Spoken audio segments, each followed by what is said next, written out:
دا د استرالیایي پوځیانو یوه ځواکمنه ډله ده.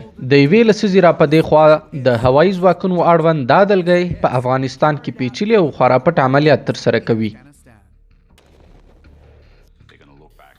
دوی به پوه سي چې موږ وو چې وژنې او اشغال مو کاوه او رښتینې نه وو.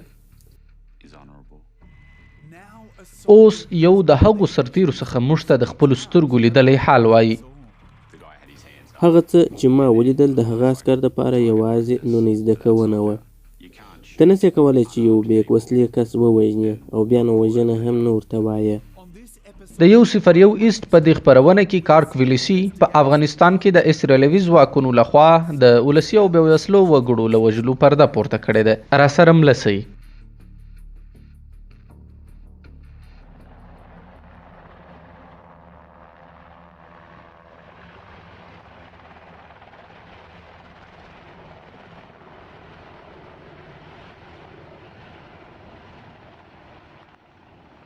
Afghanistan 2012 کال د افغانستان د دغه خونړي جنگ 11 کال و او دا د بریټ چمپین لومړی ماموریت و چې لا د SIS نومي سازمان سره په ټریننګ اخته و.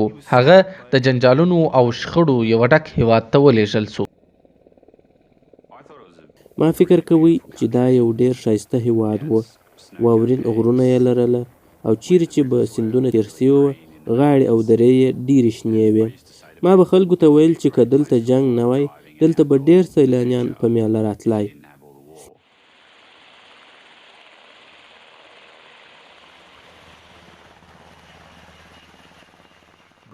برایډن چمپین بله پاسه د بلک هاوک سرخکې څخه د دې هیواد ښکلا ته کتل. بل خوا یې د دغې SIS ډلې سره په ماموریت کې له سخت جنګ سره هم مخ و.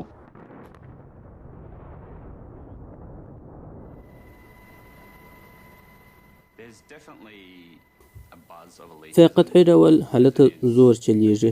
که چیرې ستا کار دا وي چې هلته ولاړ سې. په ځانګړي ډول بیا هغه وخت چې تاسو د کښتې درجې یاست او غواړئ چې ډېر څه وکړئ. تاسو د دغه خلکو سره د ډاډ احساس کوئ. ما ګر سره دا فکر نه کوئ چې زه وروځم او زه ناامنه یم. ما هیڅ داسې شی نه احساسول.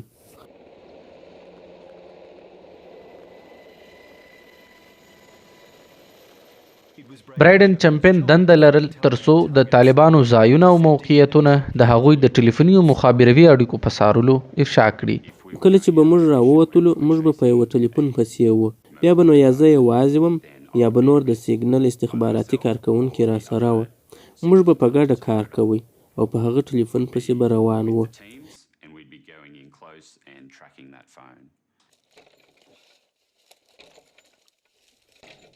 Within days of deploying with the SAS in Afghanistan, Braden Chapman got a sense of what was to come during a conversation with one of the squadron's senior soldiers. زه په دغه ډله کې وم. ما خپل شیان سره سمول چې په دې وخت کې ده راته وویل چې زه هیله لرم چې ته به د دغه ماموریت دپاره آماده یې، ځکه ته باید هڅه وکړې چې په هغه وخت کې چې زه د یو چا پر سر ټوپک نیسم او پر ورماشه کوم یې ته چپ اوسې. او زه نه غواړم چې تر 10 کالو پورې په دې اړه څه درڅخه کله چې دې واورېدل څه فکر دې وکړ؟ زه پوهېدم چې دا ښه خبره نه ده، خو فکر مې دغسې و لکه څنګه چې به ستا یې.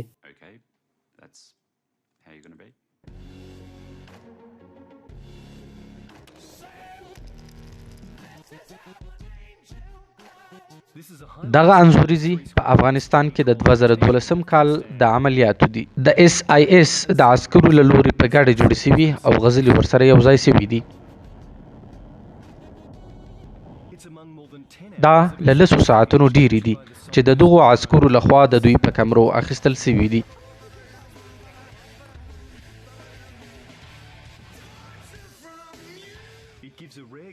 په دغه کې هر څه روښانه ښکاري چې د جنگ پر ډګر به دوی څه ډول تیری کاوه او دا چې هلته به دغو ځانګړو ځواکونو ځانونه څه ډول انځورول. دې انځوریزو کې ښکاري چې دغه ځواکونه د ورځني عملیاتو پر وخت بیخي تر حد تیریدل.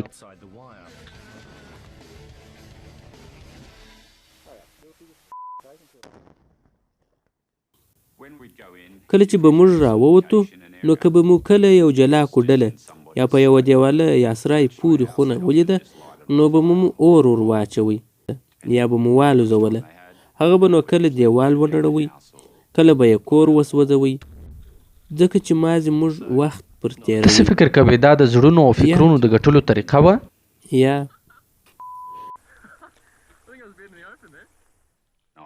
بیا به نو دوی حسابل چې څو موټران یې خراب کړي دي یا څو سپیان یې ویشتلي دي، او دوی د سپیانو په ویشتلو کې ډېر چالاکه وه.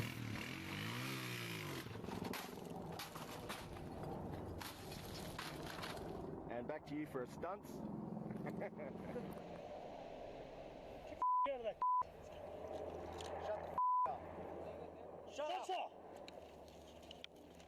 Over time, په هغه وخت برایډن چمپین د ځانګړو ځواکونو په کړنو ناخوښی و. doing. موږ هڅه کول چې ورته ووایو چې موږ د کومک لپاره راغلي یو او طالبان بد خلک نه دي. نو که موږ دلته راځو د دوی وسایل ورخرابوو یا کورونه او زیربناوې ورخرابوو، دا زموږ خبره درواغ ده. نو چې څنګه موږ ځینې ځو، نو دوی خو بیا زموږ سره مرسته نه کوي، سیده طالبانو ته ورځي چې په عادي وخت کې دوی نه ورځي.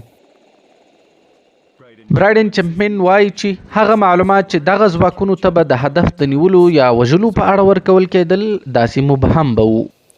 موږ ته به د استخباراتو لنډ پیغامونه را رسېدل چې ویل به یې یو موټر ژره یې د افغاني کالي اغوستي دي، یوازې به یې د خلکو عادي نښې راته ویلې، نه به یو انځور و چې ورته کتلي مو وای. نو دا خو ولسي وګړي هم کېدلی سوای. نو دا خو که به په عامو خلکو کې هر یو په مخه راغلی، نو موږ نه پوهېدو چې دا څوک دي، او ډېر ځله به دا د عادي افغانانو ډېرې عادي نښې وې.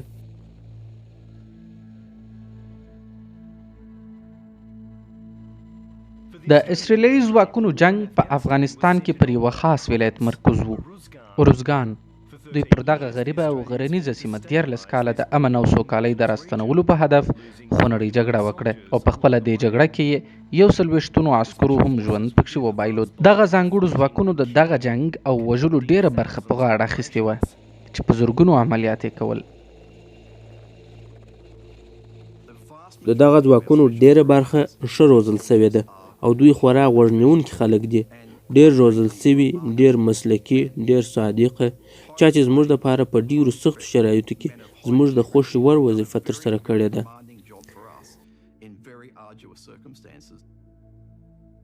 گلین کالنټ یو پوځي وکیل و چا چې دغو ځانګړو ځواکونو ته په افغانستان کې د دوی د عملیاتو د مشروعیت په اړه فتوی ورکولې.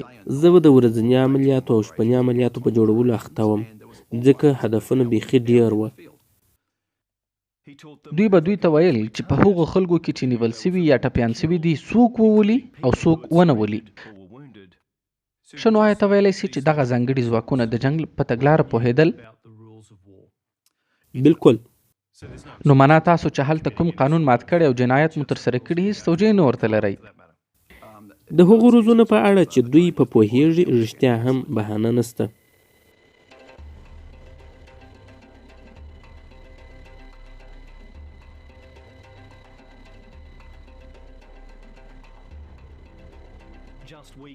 د 2012 کال په لومړیو کې چې د برایډن چمپین د ماموریت څو اونۍ کېدلې، د دوی ګزمه په ښکار پسې وځي.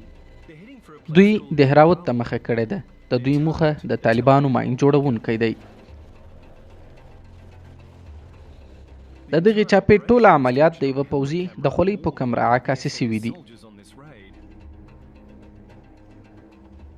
په دغه انځوریزه کې چې څه ښکاري هغه یو وژونکی طالب جنګیالی په خوځه کې دننه دی، او دوی هڅه کوي چې د یوه وژل سوي SIS پوځي غچ ځینې واخلي.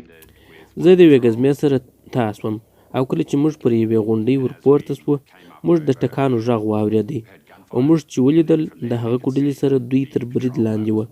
کله چې زه غونډۍ ته وختم، پوځیان داسې ښکارېدل لکه میږیان چې هرې خواته یې سره ځغستل او ځینې لرې کېدل. د واکونش افغان ډله چې استرالیایانو ویکرز بلل د SIS وړاندې وه. دغه ګزمه چې تر برید لاندې راغله، د دوی سره واکونش هم ورسره و چې هغه ډیر ژر وژل سوی و او د کوډلې د دروازې سره پروت و.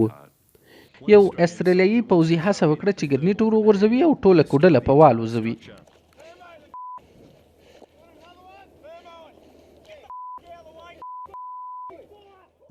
یو پوځي بیا له سرخه کې وغوښتل ترڅو پر کوډله یوه توغندۍ راوتوغوي.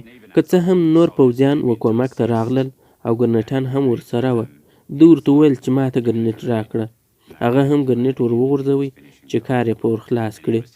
د نورو ټولو ته وویل چې شاته سئ، ځکه چې ده شروع کړې وه او ده غوښتل چې ختم یې هم دی کړي.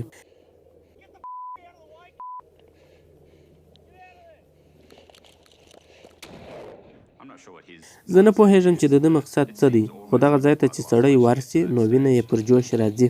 یو پوځي بیا له سرخه کې وغوښتل ترڅو پر کوډله یوه توغندۍ راوتوغوي.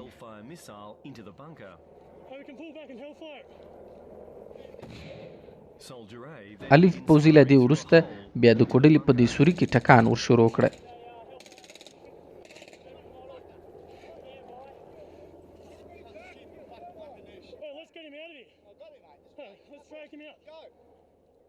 الف پوځي د اس آی اس د یوه پوځي څخه غوښتنه کوي چې یوه ښځې ته یو ګرنیټ ورخطا کړي. کله چې یو ګرنیټ ور وغورځوي، کوډل یې ټول ور ونړول او بیا یې یو څه ټکان نور هم پر وکړه.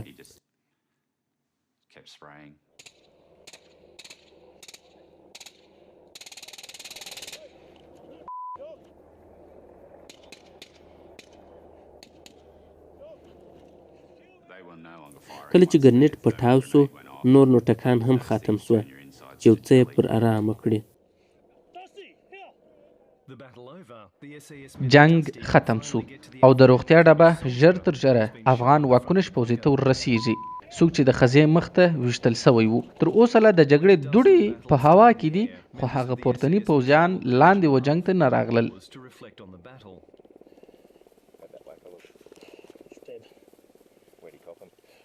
Side machine gun burst. Yeah. Which whacker was it? Could you tell?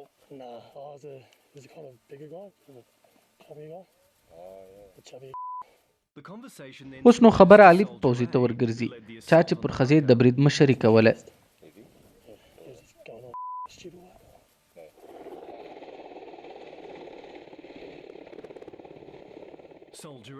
الف پوځي د خپل افغان ملګري پر وژل کېدو ځان غوسه ښیي او د نورو افغانانو د وژلو استدلال کوي. دغه ډله چې وروسته د دغه طالب هدف په نیونه کې څه کوي، دا یو جنګي جرم ګڼل کېږي. کله چې موږ دغه پوځي د لاسه ورکړ، نو یو څو ورځې وروسته موږ په بله موخه پسې ولاړو او زه د هغه پوځي سره وم چې دا د هغه هدف و. موږ چې هلته ورسېدو، نو زه پوه شوم چې دغه عام افغان زموږ موخه ده. ما د دوی سره پاتې شیان وړل او ورته کتل مې چې دوی نور څه لري، چې په دې وخت کې هغه پوځي د یوه واکونیست سره د هغه افغاني سره یو ځای سو. چې زه دا په ډاګه وایم چې هغه زموږ موخه وه. چې دوی داسې 50 متره ونږدې سوه، عسکرو دا بندي ته وویل چې پر ګونډو سه او شا راواړوه. بیا نو الف پوځي و واکونیش والا ته اشاره وکړه چې مړ یې کړه. هغه داسې حیران سو او پوښتنه یې وکړه چې دا اوس ته څه وایې. ده بره بیا ورته وویل. هغه نو بیا په پوه سو چې دی څه وایي. الف پوځي و واکونیش ته بیا امر وکړ چې دا سړی ووژنه.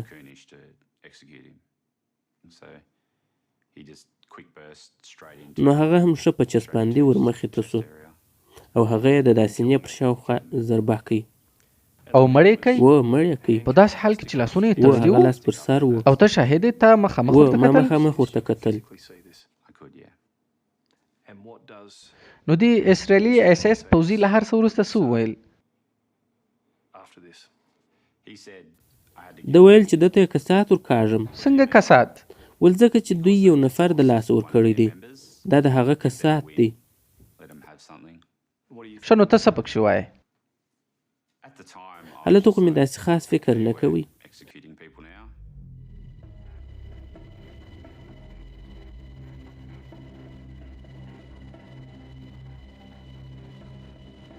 Several weeks later, Braden یو Chapman څو اونۍ وروسته برایټ چمپین بیا د الف پوځي سره یو ځای په الوتکه کې د چاپې پر خوا روان دی. هغه کس چې پر کوډله یې برید کړی و او د یوه افغان بندي د وژلو امر یې ورکړی و.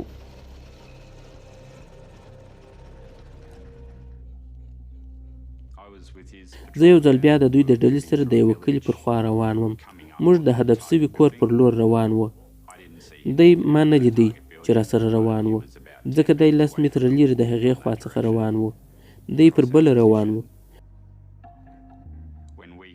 کله چې داسې 10 یا 13 متره ورنږدې سو او کله چې ده موږ ولیدو، ده ژر خپل د جېبه ټلیفون راوکښی او ویې غورځوی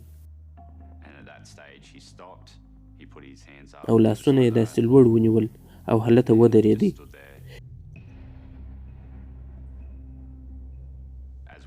کله چې موږ هغه ته ورورسېدو، علي پوځي پر ده ټکان وکړه او 2 واره یې په ځیګر کې وویشتی. بیا یې پر سر ټکان ور وکړه. بره ځنې تېر سو. ښه نو ده داسې سړی وویشتی چې هغه لاسونه پورته کړي وه؟ و زه داسې په 10 مترۍ کې تر شا په پسې وم. ما چې څه لیدل دا و چې هغه لاسونه پورته کړي وه. ما چې ورته کتل لکه ده چې نښه پر زده کول. ستا په اند دا څه وه؟ زما په اند دا یوه وژنه وه.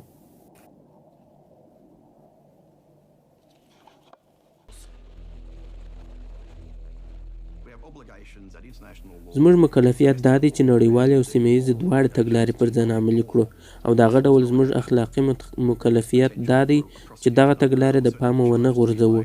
که دا په پام کې ونه نیول سي، نو د دې شونتیا ډېره ده چې د ځینو هېوادونو له لوري په جنګي جنایتونو او وژنو کې ګرم وګڼل سو.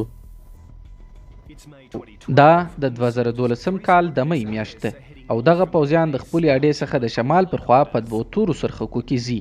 دوی د جازې حسنزی په نوم کلي ته روان دي. موخه یې د مخالفینو یو ماین جوړونکی دی.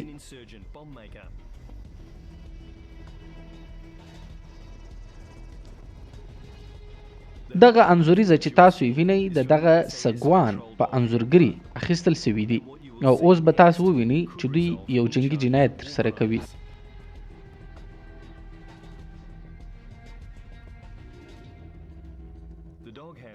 دغه سګوان د ګزمې د ډلې سره مخ ته ځي او موږ دته په بې پوځي وایو. دته هغه مخکینی 2 نفرو په پټي کې یو نفر ور په ګوته کړ.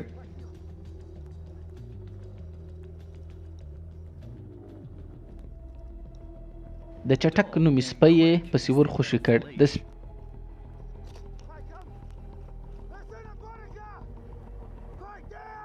سپیوالا د توپک نونی پر یوه لیرې نفر برابریږي، ورته وایي چې لاسونه پورته کړه. کله چې بې پوځي او سګوان هلته ور رسیږي، ویني چې یو سړی په غنمو کې د چټک سپي سره په جنګ دی. د ده په لاس کې یو سور لاستی دی، نه وسله ده نه بل خطرناکه شی. افغان نور شور نه خوري او سپی ورته ولاړ دی. څنګه چې سپی جنگ پرېښود، بي پوځي د ډېر نږدې څخه پر افغان توپک رااړوي.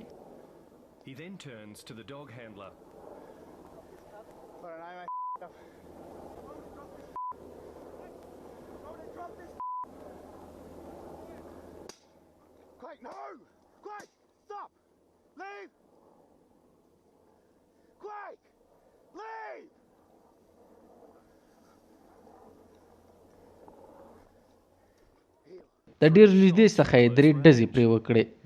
افغان ومړ او بي پوځي ځینې تیر سو. دغه ټوله کیسه د کښته کېدو څخه تر وژنې پورې یوازې 3 دقیقې وخت نیسي.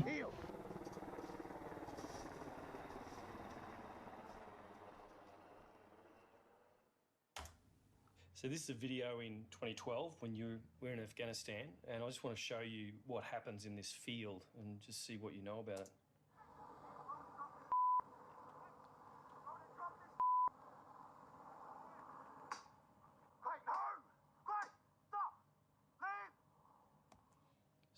دا ویډیو تا لیدلې وه؟ یا زه نه وم په خبر. And do you know who او those ته دغه پوځیان پیژنې؟ و دا زه پیژنم. ته ځیر سه. دوی ښه ورته تم سوه، بیا یې د مشر څخه اجازه وغوښته چې د ده د ویشتلو اجازه راکړه، او دا دی 3 واره وایي. that 3 times? تاسو دغه حالت څه ډول ارزوئ؟ Situation. و دا خو مخامخ وژنه ده.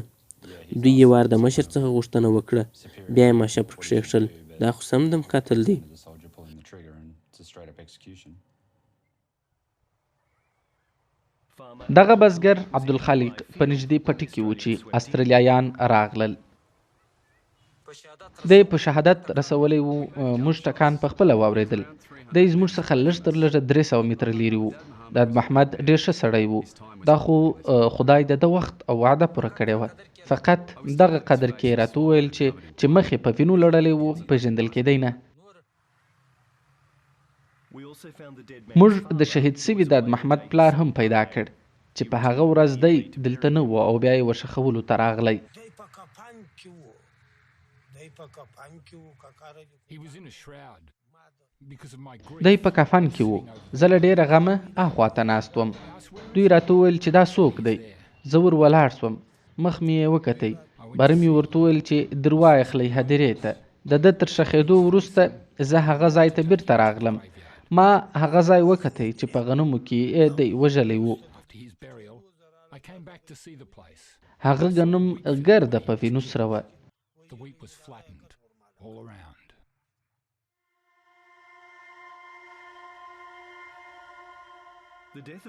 د شهید داد محمد په اړه هغه وخت دفاعي پوځیانو پلټنه وکړه چې قومي مشرانو یې شکایت وکړ.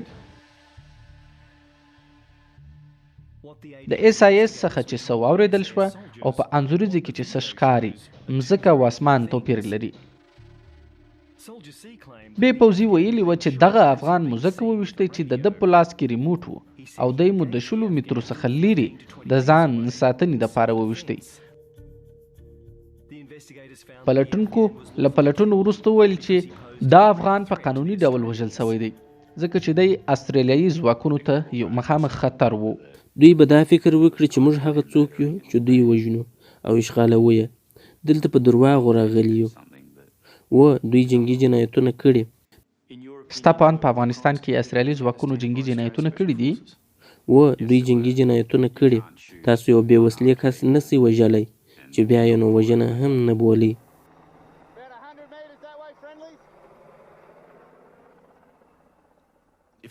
که څوک داسې یو جنګي جرم وکړي، د دوی جزا کېدلی سي عمر بند ووسي. زه دغه غواړم چې رښتیا ښکاره سي. چا چې جرم کړی وي محکمه دې سي.